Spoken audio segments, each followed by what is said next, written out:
Hey everyone, I'm Deepak Advani, General Manager for IBM Commerce, and I'm absolutely delighted to have with me Dhruv Agarwal, who's Executive Vice President of Gati. Dhruv, thanks for doing this. Thank you. Thanks for having us. I'm really excited to be part of this as well.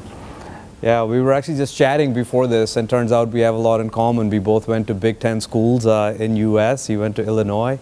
I went to Michigan State, so it's nice to share that in common. Always good, yeah. Yeah. So look, we're going to be announcing, there's going to be a press release that's going to go out tomorrow on a partnership that IBM is doing with Gati that I think has the potential to transform e-commerce and the way fulfillment is done. And that's why I'm thrilled to be having this quick conversation with Dhruv. So Dhruv, why don't you share with folks a little bit about what Gati does? Because I think in India it's a household name, but when you go outside of India, people may not know. So talk a little bit about what Gati really does. So Gati was started back in '89, and it was the first door-to-door express cargo provider in India. It was the first company that said we deliver commercial packages, pick it up from your doorstep, deliver it to your doorstep, buy an assured delivery date, or you get your money back.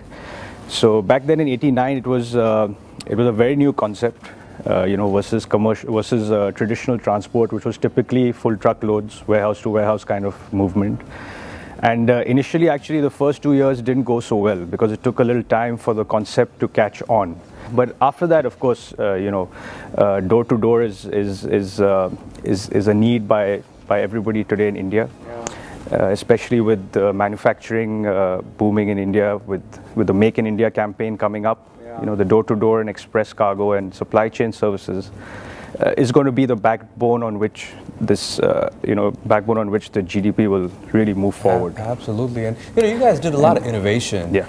Cash on delivery, setting up an 800 number so people can find out about what's going on, money back guarantee if you can't deliver when you promised. Tell me a little bit about the culture of innovation that enabled you to do things that others hadn't done. Gati as a group has always been very entrepreneurial, starting with Gati, the door-to-door service, and then saying that, if we don't deliver on time, you get your cash back. And even back then, we started offering this cash on delivery service. Today with e-com, probably 90% of everything that gets delivered is cash on delivery. But we started this back in, the early 90s, where we said, we deliver your packages, collect your cash, and send it back to you. We were also, one of the first companies that actually built our own ERP system for logistics in India. In fact, there's also an IIM case study on it, that says how the system was built. And, I'm proud to say a lot of our competitors also tell us that, we take a lot of ideas from your ERP and try to build systems the same way. We also like the first people to start a commercial train service for commercial packages in India. Okay. Back when we had a shipping company, we were one of the first people to actually start a trade lane with Myanmar, to start a trade lane with Thailand, direct services out of India and back to India. So as a company, we've done a lot of innovation. As a company, we encourage our people to think outside the box, to be entrepreneurial. Now that program no longer exists, but we had a program where people could send us their business ideas, and we actually, if we found it viable, we actually tried to turn it into a business. One of the ideas that somebody had was, there was a big demand for, Ganga Jal, like holy water. So at some point, we had actually set up a little bottling plant, somewhere along the banks of the Ganga, and we were actually delivering and distributing holy water across the country. So these are some of the... That idea came from one of the people? That idea came from, one of our people. So as a company, we're very entrepreneurial. We encourage new ideas. We back up a good idea if it's there. We don't mind taking that risk. Yeah. Sometimes it works out, sometimes it doesn't. Yeah, that's the whole... In fact, one of the things that in IBM Commerce, in the unit that we have, we're starting something called Shark Tank. So we want to encourage people to bring forward with some ideas, and we're going to place some bets, and not all will work out, but at least you innovate. So talk a little bit about, so you decided to pick IBM. You looked at other competitors. Based on some of the challenges that you foresee in the business, what made you want to partner with IBM? We're partnering with IBM, specifically to cater to the e-commerce or the e-tailing space in India. The e-tailing space in India, I'm sure it's a story all over the world, that it's grown exponentially over the last 2 or 3 years. Yeah. The biggest challenge we face today is that the demand for logistics services far outstrips the supply. If you look at it, the e-tailing or the e-marketplace players, they all kind of sit in the virtual world, sort of, so to speak. With the websites, the technology, the people buying online. But of course, they rely very heavily on logistics partners like us that exist in the physical space. Warehouse space, last mile delivery capability, vehicles, people, systems, etc.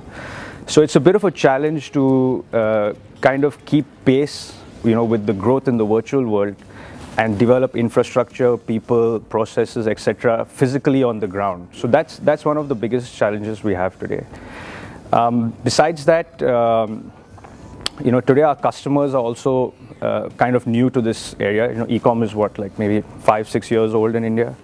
So, there's a challenge from our customer side as well in terms of they're also trying to do many things. Plans change a lot very often. Sometimes, we decide that, okay, we want to open up new operating units, in East India.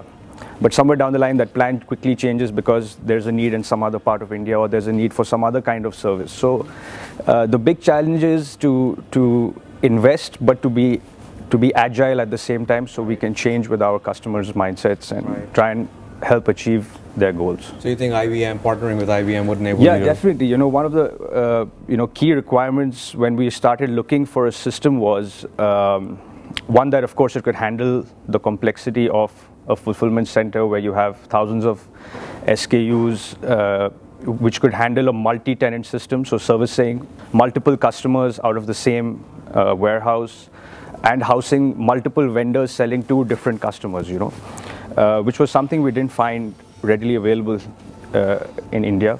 The other thing was, of course, scalability. Just to give you an example, 1 year back in our last mile delivery, we were doing maybe about 10,000 orders a day, Gati as a company. Today our capacity is about 35,000 orders a day. Wow. And by the end of this year, financial year, probably it will be somewhere close to 80 to 90,000 orders a day. Wow. Delivery capacity. So, the pace at which it is growing required a system that would be very scalable, that could handle the complexity, because in India, the e-com mantra is very simple. How soon can you deliver something after a customer has ordered it online, while maintaining the customer experience? So you've got to have speed, you've got to have scalability, and you've got to maintain your service. Yeah. You have to maintain the quality of service. Yeah. So these were some of the key criteria that we were looking at. Excellent. While we were evaluating a WMS software. So there's one other interesting question that I want to ask you. What's unique about India that's driving so much growth in commerce? You see, in India versus the West, I think India is going to kind of not go through the same cycle the retail in the West went through.